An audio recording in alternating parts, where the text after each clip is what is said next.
Assalamualaikum warahmatullahi wabarakatuh. Ya anak-anak, hari ini ibu akan membagikan video tata cara wudhu, tayamum, dan bagaimana caranya atau urutan mandi wajib. Mandi wajib atau yang dinamakan mandi janabah. Nah, jadi kalian kalau misalnya mau sholat, ngaji, atau ibadah yang lainnya yang membutuhkan wudhu, kalian harus memperhatikan tata caranya yang benar. Kemudian tata cara tayamum juga harus diperhatikan.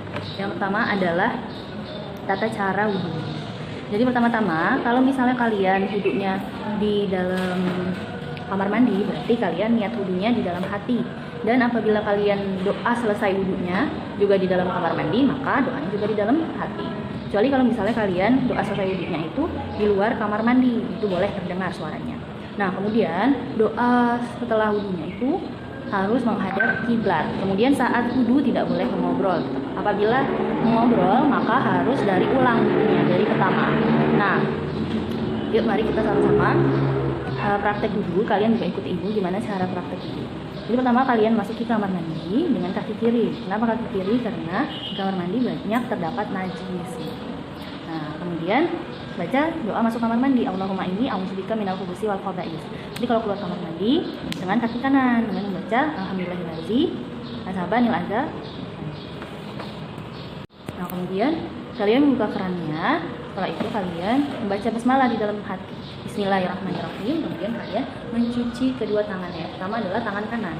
Ya, mulai tangan kanan ini di bagian pinggirnya dan bagian dalam di sela-selanya, sela-sela jari ini sampai ke pergelangan tangan. Ini satu, lagi dua, tiga. Terus yang sebelah kiri kucurin air, satu, pergelangan lagi, dua, lagi, tiga. Jangan lupa kukunya juga dibersihkan dengan air, dimasukkan air. Saat membasuh tangan kanan, bersihkan kuku sebelah kanan. Saat membasuh tangan kiri, masukkan air ke dalam kuku sebelah kiri. Kemudian kumur-kumur. Kumur-kumurnya ini nanti airnya dibuang ke sebelah kiri 3 kali ya. Nah, dibuang sebelah kiri. Kemudian selanjutnya membasuh hidung. Membasuh hidung itu bukan dibersihkan dalam handphone kontrol dalamnya, tapi dihirup airnya. Coba kamu. Nah, baru ini lagi hirup yang kedua, yang ketiga. Nah, kemudian kalian sebelum membasuh muka niat wudhu di dalam hati ya. Kalau yang wudhunya di dalam kamar mandi yang ada WC, niatnya adalah nawaitu fil hadasil asgori fardulillahi ta'ala. Nah, itu baru membasuh muka atau wajah. Jadi dengan airnya kemudian dibasuh. Nah, ini muka nih dari sini sampai ke dagu. Satu, ini dua, ini ketiga. Nah, setelah itu kalian membasuh tangan kanan dan tangan kiri dari tangan sampai siku. Ini air kerucukan atau air keran yang mengalir di sebelah sini dulu. Nah, di dalamnya dulu, terus sikunya sini, itu satu. Kemudian lagi, balik lagi, bawahnya dua lagi, tiga. Kemudian sebelah kiri, satu, dua, tiga. Kemudian membasuh kepala. Kalau laki-laki, kepalanya dari sini sampai ke sini. Kalau perempuan boleh sampai sini aja, karena kalau misalnya wudhunya di luar, itu kan takut auranya kelihatan, maka cukup sampai ke sini. Satu, tiga, ya, tiga kali.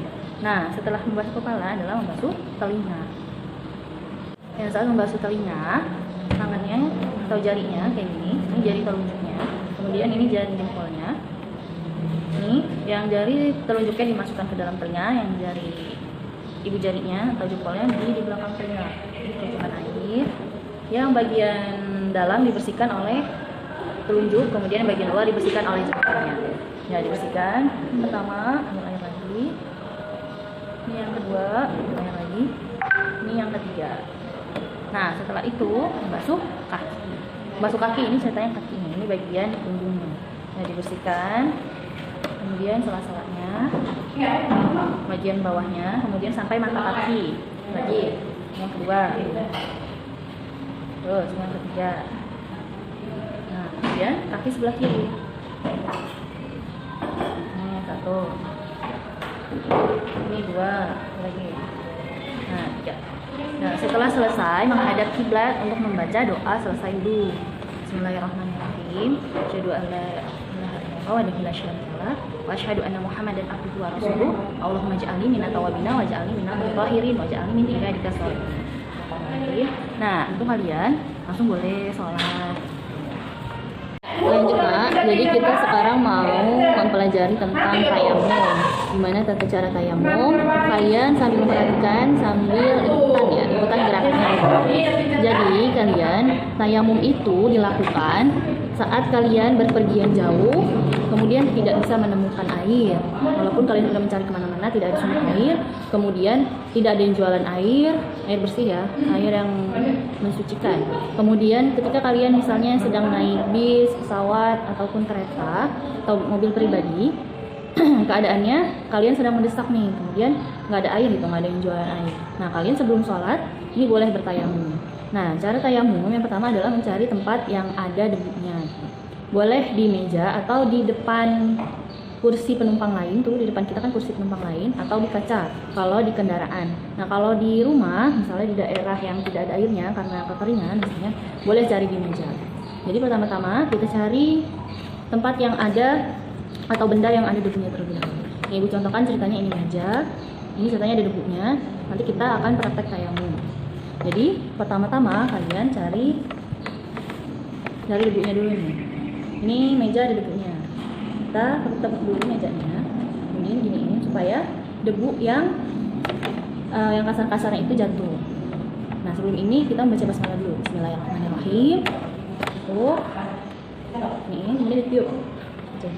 Kemudian kalian niat tayamum. Boleh di dalam hati, boleh diucapkan. Nawaitu tayammumah listibahati sholati fardhu lillahi ta'ala. Langsung bukanya di sini. Sampai di sini. Kemudian 3 kali, ini yang kedua. 1 kali lagi. Nah, kemudian kalian tepuk lagi debunya yang dari meja. Tapi tadi kan di sebelah sini nih, sebelah kiri. Sekarang kita ambil debunya yang di sebelah kanan. Kenapa kita ambil sebelah kanan? Karena yang sebelah kiri tadi kan kita udah pakai. Ini kita tepuk mejanya supaya debunya nempel. Kemudian kita agar debu yang kasarnya jatuh. Kemudian kita basuh tangannya sampai situ. Yang kedua, yang ketiga. Kemudian yang sebelah kiri. Yang kedua, yang ketiga. Kemudian baca hamdalah alhamdulillahirabbil alamin. Jadi saat tayamum sama kalian tidak boleh mengobrol saat prakteknya atau saat melaksanakan tayamum. Kemudian tayamum ini bisa batal apabila kalian pipis, pup, terus kentut itu sama ya yang membatalkan wudu. Dan satu lagi yang membatalkan tayamum adalah apabila kalian tiba-tiba menemukan air bersih yang bisa dipakai untuk wudu. Gitu. Selanjutnya kita akan mempelajari tentang mandi wajib atau mandi janabah. Kenapa kita harus mandi wajib? Mandi wajib itu dilakukan bagi pertama wanita haid, yang kedua ibu yang habis melahirkan setelah masa nifas, dan yang ketiga bagi pasangan suami istri yang habis melakukan hubungan intim. Nah, yang keempat bagi laki-laki yang habis mandi basah atau bagi seorang yang keluar maninya. Nah, kemudian kalian harus mandi wajib setelah bersih. Jadi yang pertama caranya adalah kalian melakukan wudu seperti biasanya, tapi niatnya beda. Saat sebelum membasuh wajah, niatnya bukan asgori tapi akbari. Nawaitu wudhu'a lirafil hadasil akbari fardhu lillahi ta'ala. Nah, setelah wudu baca doa selesai wudu. Bacanya di dalam hati karena kalian di dalam kamar mandi. Nah, setelah wudu kalian mandi wajib. Nah, mandi wajib ini niatnya di dalam hati. Boleh pakai bahasa Indonesia, boleh pakai bahasa Arab. Kalau bahasa Indonesianya saya niat mandi wajib untuk menghilangkan hadas besar karena Allah Ta'ala. Atau nawaitu ghuslah lirafil hadasil akbari fardhu lillahi ta'ala. Nah, kemudian kalian membersihkan yang bagian bawah dulu. terus seperti kaki gitu. Kemudian kalian sabuni seluruh anggota badan. Setelah itu kalian keramas. Apa aja yang dikeramasi? Rambut kepala, rambut ketiak, rambut kemaluan, seluruh yang ada di rambut. Kemudian apa saja yang disabuni? Seluruh anggota badan. Nah, terutama bagian yang ada lekukan-lekukannya seperti leher, kemudian di sekut, ketiak, kemudian bagian perut, nah bagian paha, bagian belakang dengkul gitu. Pokoknya ada lekukannya dan seluruh anggota badan semuanya harus bersih. Nah, setelah kalian memastikan semuanya itu bersih, kalian boleh setelah itu dibilas nih. Nah, setelah dibilas, setelah bersih, kalian boleh langsung melakukan sholat atau melakukan ibadah yang lain. Tapi apabila setelah kalian mandi wajib tiba-tiba kentut atau pup atau pipis gitu, berarti kan wudunya yang awal tadi batal. Jadi kalian harus wudu lagi sebelum sholat. Tapi niat wudunya bukan akbari, melainkan asgori. Nawaitu wudhu lirafil hadasil asgori fardu lillahi ta'ala. Begitu. Seperti wudu seperti biasanya yang mau sholat. Kenapa asgori bukan akbari? Berbeda dengan yang pertama. Karena yang pertama adalah menghilangkan hadas besar. Karena kalian habis selesai haid atau habis mandi basah gitu. Habis mimpi basah gitu. Jadi kalian wudunya niatnya untuk menghilangkan hadas besar. Nah, tapi kalau misalnya kalian setelah mandi wajib kan tadi udah selesai nih. Tiba-tiba kalian pup atau kentut atau pipis gitu. Nah, kalian wudu lagi dengan niat asgori. Nah, setelah selesai membaca doa selesai wudu. Setelah selesai membaca doa selesai wudu, keluar kamar mandi dengan kaki kanan dan membaca doa keluar kamar mandi. Setelah itu kalian baru boleh melakukan sholat atau ibadah yang lainnya. Nah, kalian sambil dipraktikkan, sambil dipahami materi itu, karena ini nanti akan keluar di dalam ulangan. Terima kasih. Wassalamualaikum warahmatullahi wabarakatuh.